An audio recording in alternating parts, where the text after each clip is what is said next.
Christopher Nolan has built a career out of creating some of the most intense modern blockbusters without relying heavily on graphic violence.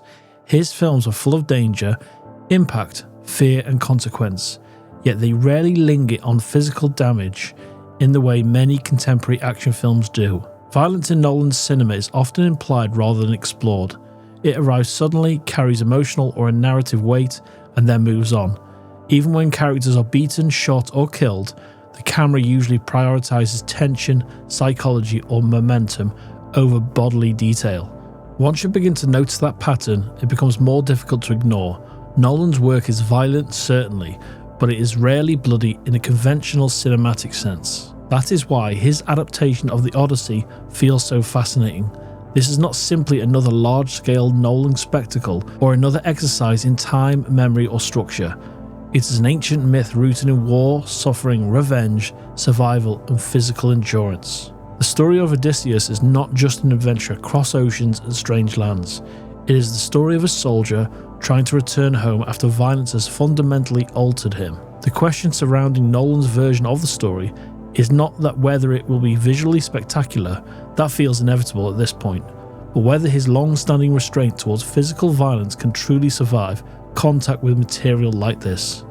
Part of what makes that question so interesting is the genre Nolan is entering. The Odyssey sits firmly within the cinematic tradition commonly referred to as the sword-and-sandal epic. The term itself usually describes films set in the ancient world, particularly stories rooted in Greek or Roman history, mythology or biblical narratives.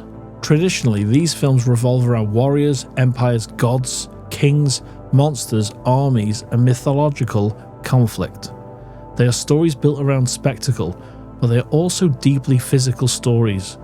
Bodies matter in these films, physical suffering matters. Combat is not simply a narrative device, but part of the texture of the world itself. Historically, the genre has evolved significantly. Classic Hollywood epics such as Ben-Hur or Spartacus focused heavily on scale and grandeur. Massive practical sets, huge crowds of extras, giant arenas and sweeping moral conflicts defining those films. The violence was present, but it was often stylized through the lens of old Hollywood filmmaking. There was distance to it. The audience understood the brutality without necessarily being immersed in graphic imagery. Modern sword-and-sandal cinema, however, has moved increasingly towards physicality and bodily consequence. Ridley Scott's Gladiator changed the genre by introducing a rougher, dirtier, more immediate sense of violence. Combat felt exhausting. The arena became a place of survival rather than simply spectacle. Then films such as 300 pushed the genre into a far more stylized direction, turning blood itself into part of the visual language.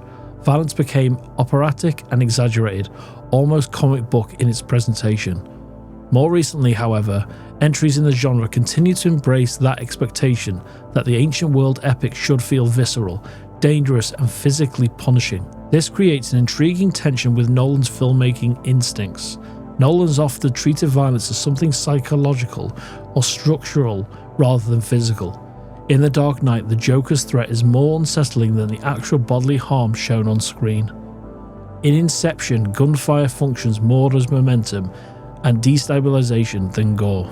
Even Dunkirk, which places audiences directly into the terror of war, avoids the kind of explicit battlefield brutality seen in many modern war films. Nolan is usually more interested in pressure than blood.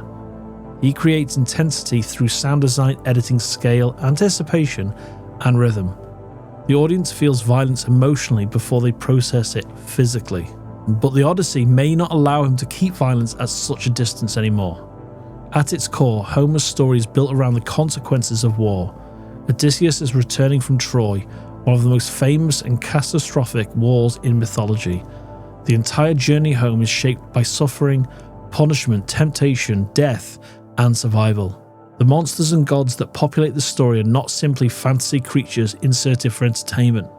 They represent danger, fate, punishment, and the psychological collapse of men who have already endured years of violence. Even the final act of the story, Odysseus reclaiming his home from the suitors occupying it, culminates in bloodshed and revenge. Violence is not incidental to the Odyssey. It is woven into the moral and emotional structure of the myth itself. What is particularly interesting about the early footage and trailer material is that Nolan does not appear to be approaching the project as a hyper-stylized fantasy film. The imagery being emphasized seems focused on scale, atmosphere, physical dangers, oceans, storms, monsters, and human vulnerability rather than explicit brutality. That feels entirely consistent with Nolan's sensibilities. He has always been more interested in making audiences feel overwhelmed by environment and tension rather than by gore itself. However, there are signs that the Odyssey may naturally push him towards a more physically grounded depiction of violence than we've seen before from him. Sword-and-sandal epics depend heavily on the human body. Exhaustion, injury, endurance, hunger, combat, and survival are central to the genre. Odysseus is not Batman disappearing into the shadows, or a dream thief navigating abstract realities. He is a weathered warrior, attempting to survive impossible circumstances in a mythological world that constantly punishes weakness. That distinction matters because myth operates differently from modern action cinema. Myth is messy. Ancient stories are filled with pride, cruelty, revenge, punishment, sacrifice, and humiliation. Violence in myth is not simply an obstacle for the hero to overcome, it is often part of the moral framework of the story itself. Characters carry the scars of conflict emotionally and physically. Actions echo and consequences remain.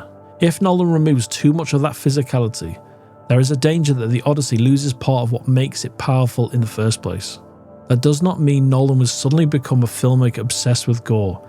In fact, it is difficult to imagine him embracing violence in the exaggerated ways of something like 300. More likely, he will continue to use restraint, but perhaps in a more selective way. Blood, if it appears, may carry greater meaning because Nolan uses it sparingly. Rather than functioning as spectacle, it could function as consequence. A wound matters because it interrupts the mythic grandeur with something painfully human. A violent moment lands because the film has not numbed the audience through excess. That possibility is what makes The Odyssey potentially one of the most interesting films of Nolan's career. It places a filmmaker known for control and restraint inside a genre traditionally built around physical conflict and bodily consequence. Nolan's cinema is often focused on systems, structure, and precision. Ancient myth, by contrast, is emotional, symbolic, chaotic, and deeply human. It deals with gods and monsters, certainly, but also with grief, pride, shame, memory, and the lasting cost of survival. Perhaps the real question then is not whether that Christopher Nolan will finally show blood. Perhaps the more interesting question is what blood means in a Nolan film when finally he meets a story that genuinely requires it. In The Odyssey, violence cannot simply be an abstract force or a clean cinematic mechanism. It's part of the fabric of the world. It's tied to war, identity, vengeance, and homecoming. If Nolan embraces that reality while still maintaining his instinct for restraint, then The Odyssey may become more than just another large-scale epic. It may become the film that finally tests the limits of how far Nolan's controlled approach to violence can stretch before myth itself forces something more visceral back into the frame.